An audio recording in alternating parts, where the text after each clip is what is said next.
بالله ربا وبالإسلام دينا وبمحمد نبي صلى الله عليه وسلم نبي ورسولا. الله أكبر الله أكبر الله أكبر لبيك لبيك لبيك يا رسول الله صلى الله تعالى عليه وسلم. الحمد لله رب العالمين والصلاة والسلام على سيد الأنبياء والمرسلين.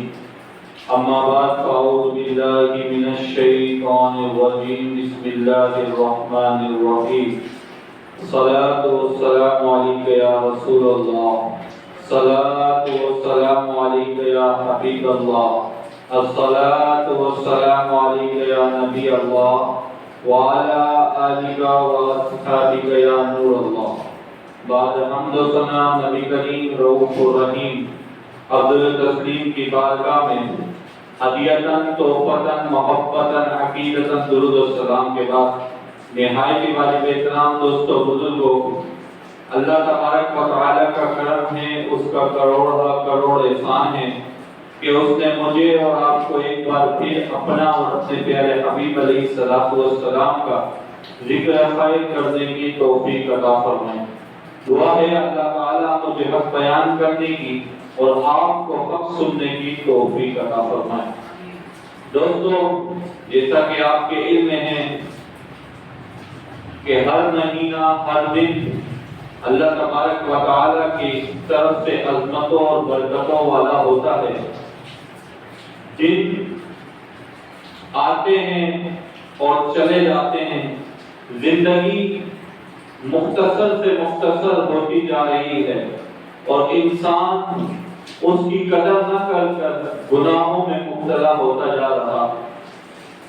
اسی طرح شعبان کا مہینہ ہمارے درمیان جلوہ افروز ہے، اپنی برکتیں لٹا رہا ہے.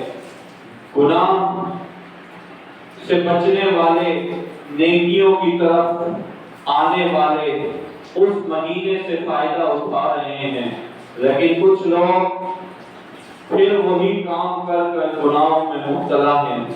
اللہ تبارک و تعالیٰ نے شعبان کا مہینہ ہمیں رمضان کی تیاری کے لیے دیا اور رمضان سے پہلے ہمیں وہ برکت والا، وہ عظمتوں والا، وہ شان والا مہینہ عطا کیا کہ پیارے آقا تاجدار انبیاء خاتم النبیین صلی اللہ تعالی علیہ وسلم کی ذات اقدس اس مہینے میں بے شمار روزے رکھا کرتے تھے.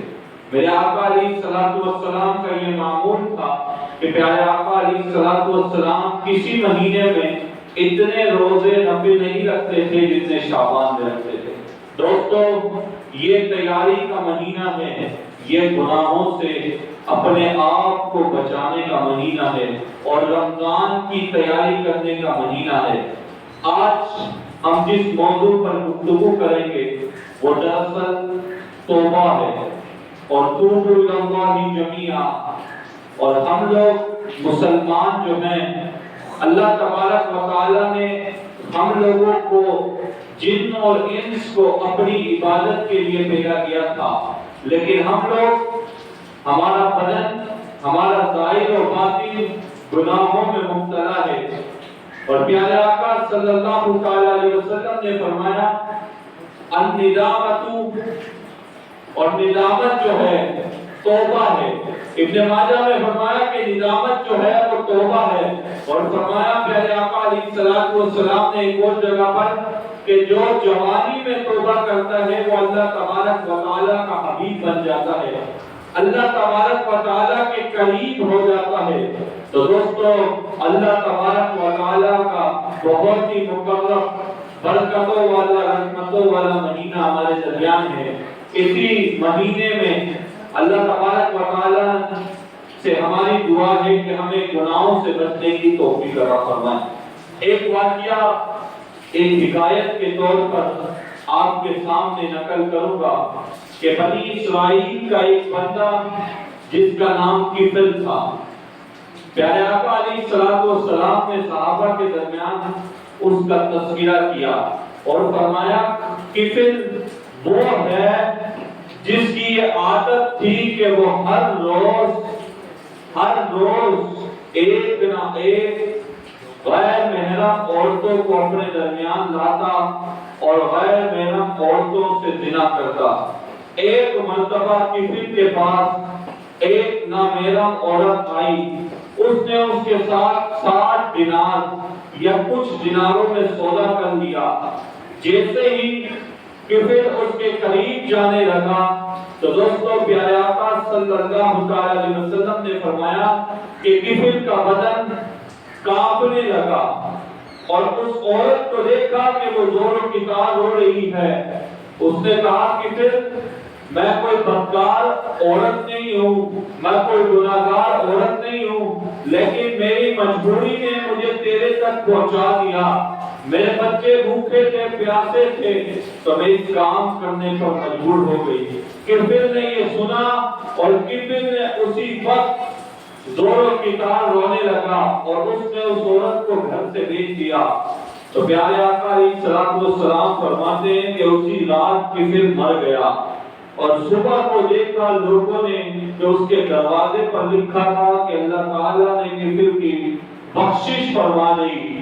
فرمایا کہ کفر نے کوئی نیکی کا کام نہیں کیا تھا، وہ عورتوں کے ساتھ غلط کاموں میں مبتلا رہتا تھا، وہ گناہوں میں مبتلا رہتا تھا، لیکن پیارے آقا علیہ السلام نے فرمایا کہ ایک مرتبہ اس نے اس عورت کے ساتھ غلط کام کرنے سے توبہ کی اور رب کی بارگاہ میں آنسو بہائے، اللہ تعالیٰ نے اس کی وجہ سے اس کی مغفرت فرمائی۔ دوستو اسی طرح بشر بن حافی رحمت اللہ علیہ اللہ کے نیک بندے ہیں، بغداد کے بہت بڑے اولیاء کرام میں ان کا نام آتا ہے۔ فرمایا کہ یہ ہر وقت شراب کے نشے میں رہتے تھے۔ حافی مطلب ننگے پاؤں چلنے والا۔ آپ ہر وقت شراب کے نشے میں رہتے تھے اور آپ کو دنیا کی کوئی ہوش نہیں تھی۔ آپ ہر وقت جا کر شراب کے اڈے میں بیٹھتے اور شراب کا نشہ کرتے تھے۔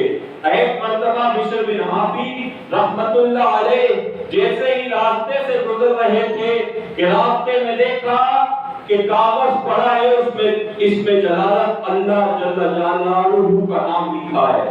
جیسے ہی بشر بن حافی نے اس نام کو دیکھا کہ اس نام پر گند لگا ہے، بشر بن حافی نے اٹھایا، اس کو صاف کیا اور اس کو بلند مقام پر رکھ دیا اور پھر شراب خانے میں چلے گئے۔ اس وقت کے ولی کو اللہ تبارک و تعالی کی طرف سے پیغام پہنچایا گیا کہ وہاں جاؤ، شراب خانے میں بشر بن حافی نامی بندہ ہے، کہو کہ تمہارے رب نے تمہارا مقام بہت بلند کیا ہے اور اللہ تعالیٰ نے تمہارے لیے سلام بھجوایا ہے۔ بشر بن حافی رحمت اللہ علیہ کے پاس جب اللہ کے نیک بندے پہنچے، کہا کہ اس وقت بھی بشر بن حافی نشے میں تھے۔ کہا کہ آپ دروازہ کھٹکایا اور کہا کہ بشر بن حافی میں آیا ہوں۔ کہا کون ہو؟ کہ میں اللہ کا پیغام لایا ہوں۔ اللہ تعالیٰ نے فرمایا ہے کہ بشر تیرا مقام بہت بلند ہے، اے بشر اللہ تعالیٰ کے ہاں تیرا مقام بہت بلند ہے، تو کن کاموں میں پڑ گیا ہے۔ بشر بن حافی نے جیسے ہی یہ پیغام سنا تو علماء فرماتے ہیں کہ بشر بن حافی نے اسی وقت ننگے پاؤں جنگلوں کا سفر کرنا شروع کر دیا اور اللہ تبارک و تعالیٰ کی بارگاہ میں ایسی سچی توبہ کی، ایسی ندامت بڑی توبہ کی کہ آج تک بڑے بڑے علماء اولیاء عظام فرماتے ہیں کہ جیسی توبہ بشر بن حافی نے کی آج تک ایسی توبہ نہیں۔ کعب بن مالک کا واقعہ بھی ہمارے درمیان موجود ہے۔ کعب بن مالک رضی اللہ تعالیٰ عنہ، اللہ تعالیٰ نے آپ کو بہت بلند مقام دیا تھا۔ بخاری شریف میں یہ پورا واقعہ لکھا ہے کہ کعب بن مالک رضی اللہ تعالیٰ عنہ کو اللہ تعالیٰ نے اتنا بلند مقام دیا تھا، لیکن اللہ تبارک و تعالیٰ کے پیارے حبیب علیہ السلام کے قریب بھی رہا کرتے تھے۔ ایک مرتبہ حسین و جمیل بھی تھے کہ پیارے آقا علیہ السلام غزوہ تبوک پر جانے لگے۔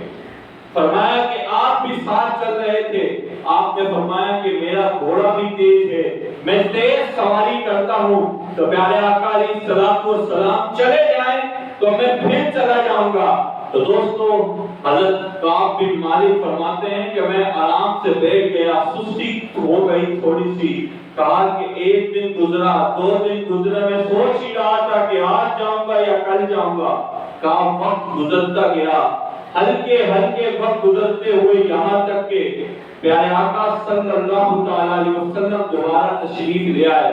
فرمایا کہ میں نے دیکھا کہ پیارے آقا تشریف لائے تو لوگ آ کر آپ کی بارگاہ میں جو نہیں گئے تھے، الگ الگ منافقین تھے، الگ الگ باتیں اور بہانے کر رہے تھے۔ کہا کہ میں پیارے آقا علیہ الصلوۃ والسلام کی بارگاہ میں گیا اور میں نے اپنا واقعہ پورا سچا بتا دیا کہ یا رسول اللہ صلی اللہ تعالی علیہ وسلم میں سستی کی وجہ سے نہ آ سکا۔ پیارے آقا علیہ الصلوۃ والسلام نے اعلان فرما دیا کہ کوئی بھی کعب بن مالک سے سلام کا جواب نہیں دے گا، کوئی بھی کعب بن مالک سے کلام نہیں کرے گا۔ تو یہ سننا تھا کہ کعب بن مالک رضی اللہ تعالیٰ عنہ بہت زوروں کی طرح رونے لگے کہ کسی کو سلام کرتے تو پیارے آقا کے حکم کی تعمیل ہوتی، جواب نہ ملتا۔ پیارے آقا کی بارگاہ میں جاتے تو پیارے آقا پہلے ان کو دیکھ رہے ہوتے تھے، لیکن جب کعب بن مالک اپنی نظر پیارے آقا کی طرف کرتے تو پیارے آقا نظر پھیر لیتے۔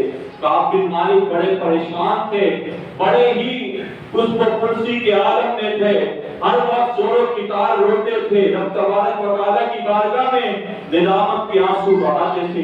اللہ کے پیارے حبیب کے پیارے صحابی تھے۔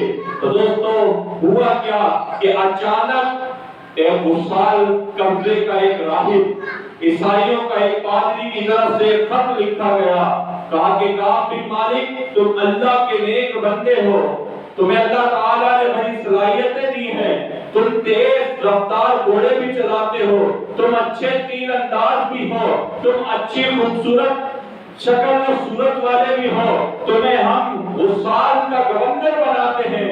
لیکن کعب بن مالک نے وہ خط لیا اور اس کو آگ میں ڈال دیا اور پوری رات زوروں کی طرح روتے رہے، یا اللہ کیا کعب بن مالک کا ایمان اتنا کمزور ہو گیا کہ آج عیسائی بھی کعب بن مالک کو خریدنے کے لیے اپنی کوششیں کر رہے ہیں۔ دوستو یہ سننا تھا کہ صبح کو روتے روتے صبح ہو گئی کہ کعب بن مالک کو پیارے آقا صلی اللہ تعالی علیہ وسلم کی طرف سے بلاوے کا پیغام آ گیا۔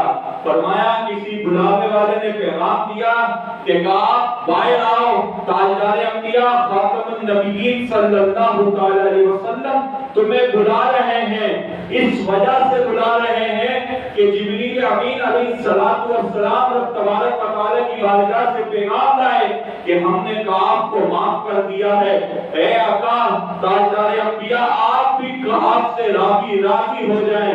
کعب بن مالک فرماتے ہیں کہ میں بھی پیارے آقا صلی اللہ تعالی علیہ وسلم کی بارگاہ میں گیا تو اللہ تعالیٰ نے میرے کو اس طرح ان کی بارگاہ میں پیش کیا جیسے میں نے کوئی غلطی کی نہیں تھی۔ تو دوستو کعب بن مالک ہوں یا ہم دیگر بزرگوں کے کوئی واقعات سنتے ہوں، اللہ تعالیٰ نے اگر ان کو بلند مقام دیا ہے، مرتبہ دیا ہے، اس کے پیچھے ایک ہی کام تھا کہ انہوں نے پیارے آقا صلی اللہ تعالی علیہ وسلم کی ذات اقدس سے وہ مقام پایا، وہ مرتبہ پایا۔ وجہ یہی تھی کہ انہوں نے اللہ تبارک و تعالیٰ کی بارگاہ میں سجدہ کیا، رب تبارک و تعالیٰ کو راضی کرنے کے لیے وہ نیک کام کیے جن کے لیے ان کو ضرورت تھی۔ ہم ایک امت مصطفیٰ جس کو اللہ تبارک و تعالیٰ نے سب سے بہترین امت بنایا، ہمیں مسلمان بنایا، ہمیں پیارے آقا صلی اللہ تعالی علیہ وسلم کا امتی بنایا، وہ امتی بنایا جس کے لیے دیگر انبیاء اکرام نے دعائیں کی، یا اللہ کہ مجھے مصطفیٰ صلی اللہ تعالی علیہ وسلم کا امتی بنا دے۔ لیکن ہم وہ خوش نصیب لوگ ہیں جنہیں اللہ تبارک و تعالیٰ نے اپنے پیارے حبیب علیہ الصلوۃ والسلام کا امتی بنایا، ہمیں کلمہ پڑھنے کی طاقت عطا کی، ہمیں صراط مستقیم پر چلنے کی توفیق دی، لیکن ہم لوگ کچھ اغیاروں کے حکم پر چلنے لگے، ہم لوگ اپنی زندگی کو اغیاروں کی طرف منتقل کرنے لگے. ہمارا رہن سہن، ہمارا چلنا بیٹھنا، ہمارا اٹھنا کھانا سب کا سب اغیاروں کی طرف ہو گیا. ہم لوگ جس طرح چلتے تھے، ہم لوگ جس طرح کلام کرتے ہیں، ہم لوگ جو کام کرتے ہیں، یہ ساروں کے سارے اکثریت لوگ غیروں کی طرف منتقل ہو گئے. آج اگر مسلمان امت مسلمہ اگر آج صراط مستقیم پر چل گئی، آج وہی 1400 سالہ پرانی ہسٹری کو اگر تاریخ کو دوبارہ دہرایا گیا تو اس پوری دنیا میں اسلام کی حکمرانی ہو جائے گی. دوستو، مسلمان کو نماز پڑھنے کا اس لیے کہا گیا کہ وہ رب کی بارگاہ میں جب سجدہ کرے گا، جاتے ہوئے وہ تمام امت مسلمہ کے مسلمانوں سے مصافحہ کرے گا تو اس کے دل میں دوسرے مسلمان کے لیے محبت پیدا کی جائے گی. لیکن آج ہم گناہ کر کر کے اتنے سنگ آلود ہو گئے ہیں، ہمارے دل اتنے زنگ آلود ہیں، اور اس کے علاوہ ہمارے دلوں میں اتنی سختی آ گئی ہے، ہمارے دلوں میں اتنی سختی ہے کہ ہم لوگ پیارے آقا صلی اللہ تعالی علیہ وسلم کے بھی فرامین سے واقف ہیں. دوستو، جس پیارے آقا صلی اللہ تعالی علیہ وسلم نے ہمیں امت مصطفیٰ کا ایسا بہترین تحفہ دیا، ہمیں پیارے آقا صلی اللہ تعالی علیہ وسلم نے امت مصطفیٰ بنایا، اس امتی کا یہ عالم ہے کہ نیک دن آتے ہیں تو وہ پھر بھی گناہوں میں لگا رہے. شعبان کی 15ویں شب آئی، وہ 6 رکعت نفل پڑھ کر کچھ آنسو بہا کر صبح کو اس کے وہی کام تھے. نہ کہ اللہ تبارک و تعالیٰ نے اس کو وہ دن دیے کہ وہ سچے دل سے توبہ کر کر رب تبارک و تعالیٰ کی بارگاہ میں ندامت کے آنسو بہا کر سچی اور پکی توبہ کرتا اور وہ صراط مستقیم پر چلنے کی کوشش کرتا. لیکن دوستو، ہم نے وہ دن دیکھے اور آج پھر وہی دن ہے کہ امت مصطفیٰ کے سارے لوگ اکثریت گناہوں میں مبتلا ہے. رمضان آیا جا رہا ہے، رمضان وہ بابرکت مہینہ ہے کہ میرے آقا صلی اللہ تعالی علیہ وسلم کی ذات اقدس منبر رسول صلی اللہ تعالی علیہ وسلم پر میرے آقا چلنے لگے. پہلی سیڑھی چڑھے تو فرمایا آمین، میرے آقا دوسری سیڑھی پر چڑھے تو فرمایا آمین، میرے آقا تیسری سیڑھی پر چڑھے تو فرمایا آمین. تمام صحابہ کرام نے پہلا ایسا واقعہ نہیں دیکھا تھا. فرمایا کہ یا رسول اللہ صلی اللہ تعالی علیہ وسلم، یہ کیا معاملہ ہوا کہ آپ منبر اقدس پر چڑھ رہے ہیں؟ پہلی سیڑھی پر قدم رکھا، فرمایا آمین. دوسری سیڑھی پر قدم رکھا، فرمایا آمین. تیسری سیڑھی پر یا رسول اللہ آپ نے قدم رکھا، فرمایا آمین. پیارے آقا صلی اللہ تعالی علیہ وسلم نے حکم ارشاد فرمایا کہ میرے صحابہ، میں جب چل رہا تھا منبر اقدس پر تو جبریل علیہ السلام میری بارگاہ میں تشریف لائے. پیارے آقا نے فرمایا جبریل امین آئے اور اللہ تبارک و تعالیٰ کا پیغام لائے کہ اللہ تبارک و تعالیٰ فرماتا ہے ناک خاک آلود ہو اس کی جو اپنے والدین کو بڑھاپے کی عالم میں پائے اور اپنی مغفرت نہ کر سکے.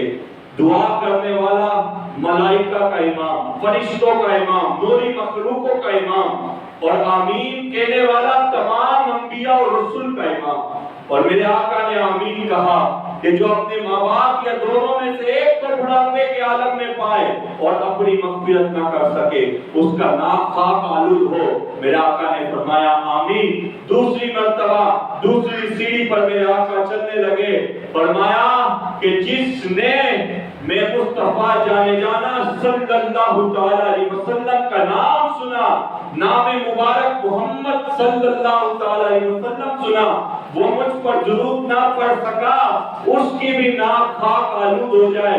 میں نے فرمایا آمین. 2 باتیں میں نے آپ کے درمیان کی، پہلی ماں باپ، دوسری درود. تیسری بات بہت اہم اور اس توبہ کی برکت سے کرنے جا رہا ہوں، اس وجہ سے کہ رمضان آنے والا ہے. مسلمانوں غفلت کی نیند سے بیدار ہو جاؤ. وہ رمضان جس میں ایک نفل کا ثواب فرض کے برابر ہے اور فرض کا ثواب 700 گنا تک بڑھ جاتا ہے. ایک صدقے کے 1 روپے 70 سے زائد مقامات تک پہنچ جاتے ہیں. اور فرمایا تیسری سیڑھی پر دعا کی ملائکہ کے امام جبریل علیہ السلام نے اور مصطفیٰ علیہ السلام نے آمین کہا. اور وہ دعا کیا تھی؟ یا وہ اس کی بھی ناک خاک آلود ہو جائے جو رمضان پائے اور اپنی مغفرت نہ کر سکے. یہ میں نے کوئی عام بات نہیں کی، میں نے بخاری کی بھی نہیں، یہ 7 ستہ کی کتب میں احادیث موجود ہے. میں اس کی بات آپ کے سامنے کر رہا ہوں. دوستو وہ برکتوں والا مہینہ آنے والا ہے. اگر کسی کے گھر میں کوئی ایونٹ آنے والا ہوتا ہے، کوئی نیا پروگرام آنے والا ہوتا ہے، بھائی کی شادی آنے والی ہوتی ہے یا بہن کی رخصتی ہونے والی ہوتی ہے، انسان کئی مہینوں پہلے ہی اس کی شاپنگ کرتا ہے، اس کی خرید و فروخت کرتا ہے، ان کی اشیاء کی خریداری کرتا ہے.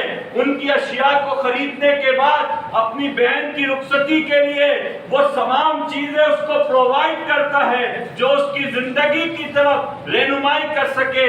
لیکن اے مسلمان، تو کیوں غافل ہے؟ تیرے سامنے رمضان کا برکتوں والا، عظمتوں والا، رحمتوں والا مہینہ آنے والا ہے. تیرے درمیان وہ عظمتوں والا، برکتوں والا مہینہ آنے والا ہے، لیکن تو آج بھی غافل ہے، تو آج بھی نیند میں رہ رہا ہے، تو آج بھی نیند کی بیداری کے عالم میں سے نہیں جاگ رہا. تیرے درمیان تو رمضان آ رہا ہے اور رمضان اتنی برکتوں والا مہینہ ہے کہ پیارے آقا نے فرمایا جس نے رمضان کا مہینہ پایا اور وہ اپنی مغفرت نہ کر سکا، اس کی بھی ناک خاک آلود ہو جائے. دوستو ہم کس طرف جا رہے ہیں؟ میں کئی جمعوں سے لگاتار یہ کہہ رہا ہوں کہ امت مسلمہ کو کیا ہو گیا کہ جس نبی کی وجہ سے ہم مسلمان بنے، اس نبی کی ناموس پر حملہ ہوا، اس نبی کی شان میں نازیبا الفاظ بولے گئے، تو ہمارا ایمان کا تقاضا تھا کہ ہم ہر جگہ جا کر اپنی نبی صلی اللہ تعالی علیہ وسلم کی شان اقدس کو بلند کرتے. لیکن ہماری یہ کمزوری تھی کہ ہم تاجدار انبیاء خاتم النبیین کی جب گستاخی ہوئی تو ہم کچھ بھی نہ کر سکے. الٹا آج جو لوگ عمل بالمعروف کی اپنی کانفرنسیں منعقد کر رہے ہیں، جو لوگوں کو یہ بتا رہے ہیں کہ ہم اچھائی کا پیغام بلند کر رہے ہیں، شاید وہ غافل ہیں اپنی موت سے. وہ نہیں سمجھ پا رہے کہ اچھائی کا حکم یہی ہے کہ جو نیکی بنی وہ بھی مصطفیٰ کی بدولت تھی، جو مسلمان بنا وہ بھی مصطفیٰ کریم کی بدولت تھا، جو انسان کے اعلیٰ مرتبے پہ پہنچا وہ بھی مصطفیٰ کریم کی بدولت تھا. یہاں تک کہ رب جل جلال نے جو کائنات بنائی وہ کائنات بھی مصطفیٰ کریم کے صدقے بنائی تھی. اور مصطفیٰ کریم نے دنیا میں آنے کے بعد سجدے میں سر رکھ کے جو دعا مانگی وہ بھی امت مصطفیٰ کے لیے تھی. غار ہرا میں دعا مانگی وہ بھی امت مصطفیٰ کے لیے تھی. دوستو دعائیں مصطفیٰ مانگے امت مصطفیٰ کے لیے اور امت مصطفیٰ اپنے کریم نبی کی شان میں گستاخی ہو جائے تو وہ پھر بھی ایک لفظ نہ بول سکے. یہ عمل بالمعروف، یہ جو ہمیں باتیں بتا رہے ہیں کہ یہ ہے، آج سب چور، اعلان کہہ رہا ہوں، سب چور اکٹھے ہیں. کسی کو مسلمان کی پرواہ نہیں، کسی کو انسانیت کی پرواہ نہیں. یہ مسلمان ملک خدا داد پاکستان بنا اور اس میں کئی علماء کرام کی گردنیں کٹی گئی. آپ پاکستان کی ہسٹری پڑھیں، ہندوستان سے لے کر پاکستان کی سفر کتاب ہے، اس کو پڑھیں، آپ کو پتہ لگ جائے گا کہ تمام کے تمام علماء نے 23 مارچ کو جو قرارداد پاکستان بنی اس میں اعلیٰ حضرت نے 1857 کے پہلے ہی نظریہ دے دیا تھا. اعلیٰ حضرت نے پہلے ہی بتا دیا تھا کہ ہندو الگ ہے، مسلمان الگ ہیں، یہ دو قومیں ہیں. میں ایک بات بتاتا ہوں، کیا کبھی سود کے پیسے سے صدقہ دینے سے صدقہ قبول ہوگا؟ آپ کہیں گے نہیں مولانا صاحب کیسی بات کرتے ہو؟ تو پھر گندے پانی سے وضو کرنے سے وضو کیسے ہو سکتا ہے؟ پوری رات زنا کرتے رہے، پوری رات شراب پیتے رہے، امت مصطفیٰ کی بیٹیوں کی عزتیں لوٹتے رہے، اور کھڑے ہو کر آج ہمیں عمر بن معروف کی باتیں بتاتے ہیں، جو خود نشے میں مبتلا ہیں، جو خود کروڑوں اربوں روپے کی بیٹیاں ایک دوسرے کو دے رہے ہیں، جنہوں نے فیض آباد کے دھرنے میں ہو یا ناموس رسالت کا مارچ ہو، جنہوں نے سیدھی گولیاں برسائی، کیا وہ ہم ملک بھول گئے ہیں؟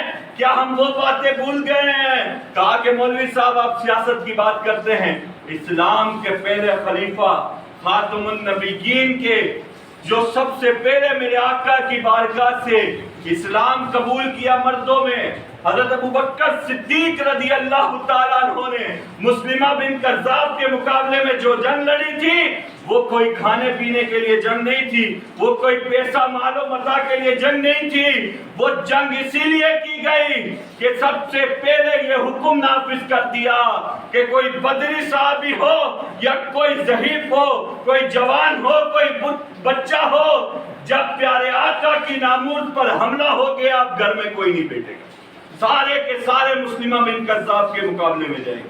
وجہ کیا تھی؟ یہ پیغام بتانا تھا کہ جب ناموس رسالت کی بات ہونا تو میرے گھر کا بھی بندہ ہو جو میرے مصطفیٰ کریم علیہ السلام کی ذات اقدس کے خلاف بولے۔ آج ہم لوگوں کی یہ کم ظرفی ہے، کوئی سا بھی مکاتب فکر ہو، کوئی سے بھی لوگ ہوں، یونیورسٹیز کے بوائز ہوں، کالجز کے بوائز ہوں، امپلائیز ہوں، کام کرنے والے ہوں، آج ہم لوگ اپنی روٹی روزی پر لگے ہیں، لیکن ہم یہ سب بھول گئے کہ یہ روٹی روزی کے سوال بعد میں ہوگا، پہلے مصطفیٰ کریم کے بارے میں سوال ہو کہ تمہیں جوانی دی، جوانی کہاں گزاری؟ کیا میں پورا سال پوری زندگی نوٹ کماتا رہا؟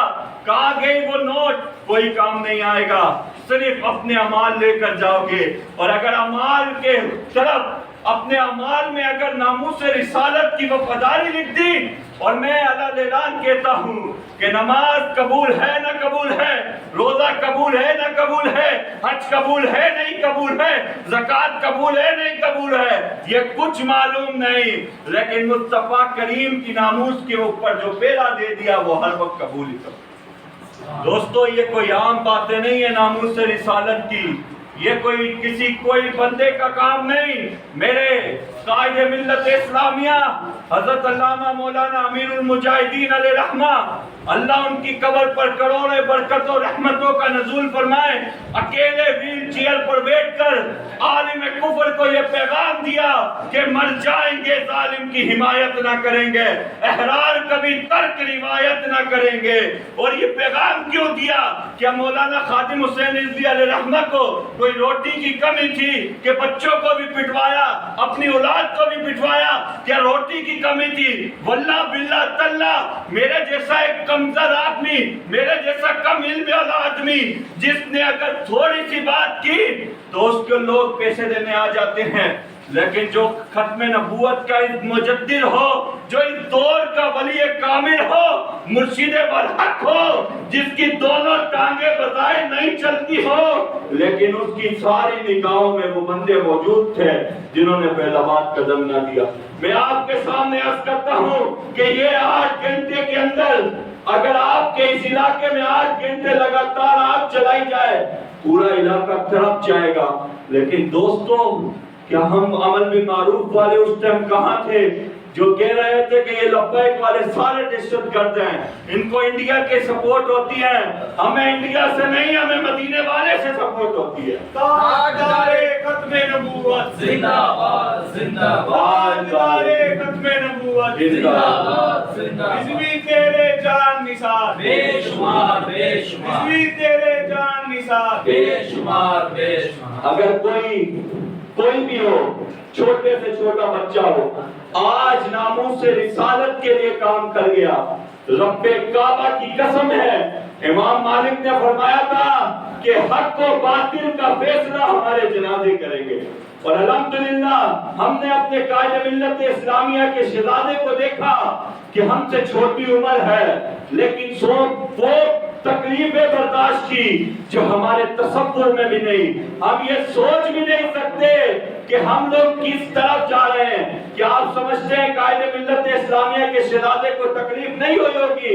ان کے ناخنوں کو بھی تکلیف دی ہے، ان کو گردوں سے بھی خون نکالا ہے، ان کو ذہنی ٹارچر بھی کیا ہے، ان کو ہر طرح کی طرف سے ان کو ہر تکلیف میں مبتلا کیا ہے، لیکن انہوں نے ہمیشہ سب کچھ لیا ہے۔ میں اپنے رسول سے یہ بات کر رہا ہوں کہ اس وقت ان کو پیسوں کی بھی آفر دی گئی، لیکن انہوں نے کہا مر جائیں گے ظالم کی حمایت نہ کریں گے، احرار کبھی ترک روایت نہ کریں گے۔ کیوں کہا کہ نہ سر جھکا کے جیے نہ منہ چھپا کے جیے، ستم گر کی نظروں سے نظریں ملا کے جیے، اس میں حیرت دو دن کم جیے تو اس میں حیرت ہے کیا، ہم ان کے ساتھ تھے جو شمع جلا کے لیے۔ دوستو جیسا کہ آپ کے علم میں تھا کہ قائد ملت اسلامیہ کے شہزادے نے وہ کام کیا جو ہمارے سوچ و وہم میں بھی نہیں تھا، اور آج اورنگی والوں تم ہمیشہ واہ واہ کے قابل ہو۔ آج پھر تمہارے اورنگی میں قائد ملت اسلامیہ علامہ حافظ سعد حسین رضوی علیہ رحمہ تشریف لانے والے ہیں۔ 5 نمبر کی وہ چوک جس نے ہمیشہ حق و باطل کے درمیان علم بلند کیا، چاہے فیض آباد کے دھرنے کے بعد روڈ کو جمع کر کے لوگوں کو حق و باطل کے درمیان مار کے گئی، ان کی حمایت کرنا ہو یا طلحہ شہید علیہ رحمہ ہو، جو بھی تھا وہ شہزادے کو بھی شہید کیا گیا، صرف اس وجہ سے شہید کیا گیا کہ وہ ناموس سے رسالت کا پہریدار تھا۔ میں آپ کو سچی بات بتا دوں، جب غازی علیہ رحمہ کی وہ تحریک چلی، ہم نے بڑے بڑے علماء کو روتے دیکھا، لیکن بہت ساروں کو پیٹیاں ملتی گئی نوٹوں کی، وہ سائٹ پر ہوتے گئے، کیونکہ وجال الحق وذاق الباطل۔ میں بالکل کھلم کھلا بات کرتا ہوں، نہ مجھے کسی کے پیسوں کی ضرورت، نہ کسی کے ریال کی ضرورت۔ الحمدللہ ہم بازار مصطفیٰ میں بک چکے ہیں، ہمارا سودا یہ دنیا کے لوگ نہیں کر سکتے۔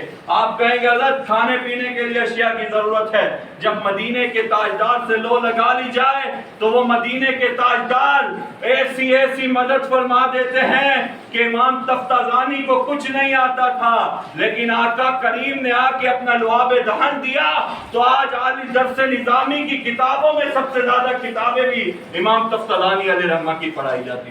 دوستو ہماری خوش نصیبی ہے، واللہ ہماری خوش نصیبی اورنگی والوں کی کہ آج قائد ملت اسلامیہ کے شہزادے، اور وہ شہزادے جنہوں نے ہمارے ساتھ ہمارے اسلام کے لیے، میں کسی بھی سیاسی پارٹی سے اس سے بات نہیں کرتا، میں ایک مسلمان سے کلام کرتا ہوں۔ آپ مسلمان ہیں، آپ نے جانا خاتم النبیین و ختم معصومین کا کلمہ پڑھا ہے، آپ سے میرا سوال ہے کہ آپ کی نبی کی ناموس پر حملہ ہوا اور آپ نے اگر اتنا کہہ دیا یا رسول اللہ گناہگارم ستاکارم، اے یا رسول اللہ گناہگار بھی تھا، خطاکار بھی تھا، سب مانا، نمازوں میں غلطیاں بھی تھی تو سستیاں بھی تھی، لیکن یا رسول اللہ جب تیرے ناموس کی بات ہوتی تھی سب سے پہلے میں حاضر ہوں۔ اور پھر ناموس کی حفاظت کے لیے آج 2:30 بجے 5 نمبر چورنگی پہ قائد ملت اسلامیہ کے شہزادے آئیں گے اور ان کا استقبال ہوگا، اور پھر وہ انشاءاللہ تحریک لبیک کے دفتر میں بھی جائیں گے اور وہاں پر جا کر لوگوں سے عام ملاقات بھی کریں گے انشاءاللہ۔ وہ خوش نصیب ہو، امام مالک نے فرمایا تھا ہمارے حق اور باطل کا فیصلہ ہمارے جنازے کریں گے۔ قائد ملت اسلامیہ کے جنازے نے بتا دیا کہ اہل حق کون تھے اور اہل باطل کون تھے۔ دوسرے صدر بھی مر گئے، 2 لوگ جنازہ پڑھنے کے لیے نہیں تھے۔ اگر گستاخوں کی حمایت کریں گے تو جنازے ایسے ہی ہوں گے، ورنہ غازی ملت اسلامیہ ملک ممتاز علی قادری علیہ رحمہ کو کون جانتا تھا؟ ایک عام سا پولیس کانسٹیبل تھا، ہزاروں گلیوں میں رہتے ہیں کانسٹیبل، کوئی نہیں جانتا، لیکن اللہ نے وہ طاقت اور وہ قوت دی کہ جب سلمان تاثیر ملعون کو واصل جہنم کیا تو پوری دنیا کا علم کا نشان بن گیا۔ دوستو وقت کم ہے اور بس اتنی سی بات ہے کہ اگر ہم نے سچی توبہ کرنی ہے تو سب سے پہلے ناموس رسالت کی وفاداری ہے، کیونکہ مصطفیٰ کریم کا کلمہ پڑھا ہے، کوئی بھی نیکی اس وقت تک نیکی نہیں ہے جب تک مصطفیٰ کریم کی ناموس پر پہرے داری۔ اگر ہم نے مصطفیٰ کا کلمہ پڑھا ہے تو آج اپنی آنکھوں کو کھولیں، حق اور باطل کو پہچانیں۔ اللہ تعالی ہمیں سمجھنے کی توفیق عطا فرمائیں۔ 2:30 بجے انشاءاللہ پانی نمبر چرنگی قائد ملت اسلامیہ کا استقبال کریں گے۔ وما علینا الا البلاغ۔